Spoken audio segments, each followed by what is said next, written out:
Em nome do Pai, do Filho e do Espírito Santo. Amém.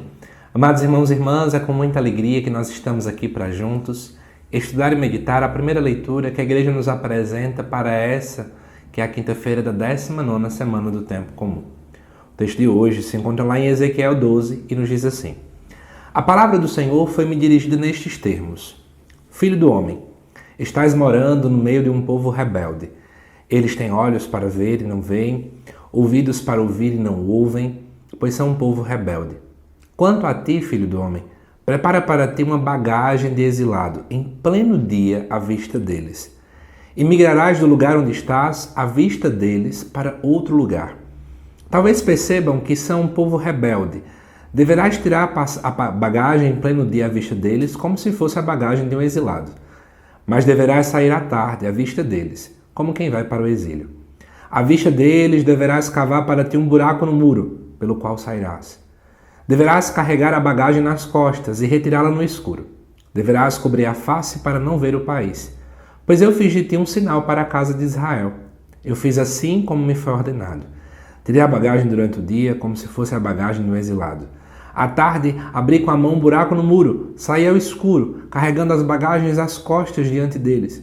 De manhã, a palavra do Senhor foi-me dirigida nestes termos: Filho do homem, não te perguntaram os da casa de Israel, essa gente rebelde, o que estavas fazendo? Dize-lhes: Assim fala o Senhor. Este oráculo refere-se ao príncipe de Jerusalém e a toda a casa de Israel que está na cidade. Dize: Eu sou um sinal para vós, assim como eu fiz. Assim será feito com eles, irão cativos para o exílio. O príncipe que está no meio deles levará a bagagem às costas e sairá ao escuro. Farão no muro um buraco para sair por ele. O príncipe cobrirá o rosto, para não ver com seus olhos o país. Deixa eu explicar para vocês duas coisas, né?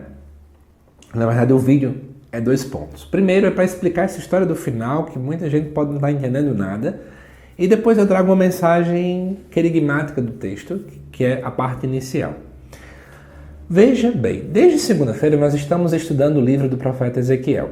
E eu falei para vocês que o profeta Ezequiel ele fala dentro de um contexto do exílio babilônico. O povo tinha visto o Império Babilônico invadir aquela região. E aí aquele povo teve que ir para as terras da Babilônia. O profeta fala neste contexto. Só que vamos lá. Qual é o problema quando a gente lê essa segunda parte? Porque fala de um tal de um exílio do príncipe de Jerusalém, aí você pode não entender nada. A questão é a seguinte.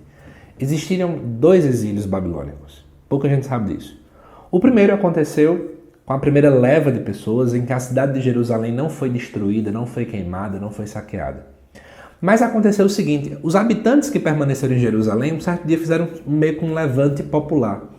E aí nós tivemos uma segunda invasão, onde nessa segunda invasão, a cidade de Jerusalém foi completamente destruída. Um rei interino, digamos assim, que existia lá, que seria esse príncipe, acabou sendo exilado também. E aí, nesse segundo exílio, mais pessoas acabaram indo para a terra da Babilônia. Então o profeta está vendo, ele não prevê futuro, mas ele percebe que porque o povo não está fazendo a vontade de Deus, vai acabar acontecendo isso, ele já diz ao povo. Mas agora vamos entender a parte inicial. Deus pede para que o profeta simule, né, que está com as coisas nas costas, a bagagem nas costas e que está sendo exilado. Como se, sei lá, estivesse fazendo um trabalho forçado. Mas ninguém para observar nada. O que Deus está querendo mostrar com isso? É que as pessoas estão tão cegas diante do seu pecado, diante da sua vida pessoal, diante das coisas, que não observam o que está acontecendo ao seu redor. Nada muito diferente dos dias de hoje. Quantas e quantas vezes nós estamos focados nos nossos problemas, nas nossas mazelas, nas nossas dificuldades, no nosso orgulho, na nossa bolha, no nosso mundinho, que a gente literalmente fecha os olhos e não observa os sinais dos tempos. A gente fecha os olhos e não observa o mundo ao nosso redor. Eu estou falando isso para vocês, amados irmãos e irmãs, porque isso é algo muito sério. A gente não pode deixar de observar o que está acontecendo ao nosso redor e ficar com uma espécie de uma cegueira espiritual, né? Uma cegueira que não observa aquilo que Deus está querendo nos mostrar, aquilo que o mundo nos avisa. Porque Deus fala através do mundo ao nosso redor, através da natureza, através das pessoas. Cuidado, porque muitas vezes a gente está igual esse povo do texto, né? De Ezequiel. Tão cego, mas tão cego, mas tão cego que Deus grita, grita, grita, grita, e a gente não percebe. Aí depois fica dizendo o quê? Deus não fala comigo, Deus não atende minhas orações, Deus não age. Ele age. Somos nós que às vezes tapamos os ouvidos. Espero que essa reflexão tenha te inquietado a estar mais atento àquilo que Deus está falando ao nosso redor. Que Deus te abençoe, amado irmão e irmã. Te aguardo nos próximos vídeos aqui do canal. Até mais.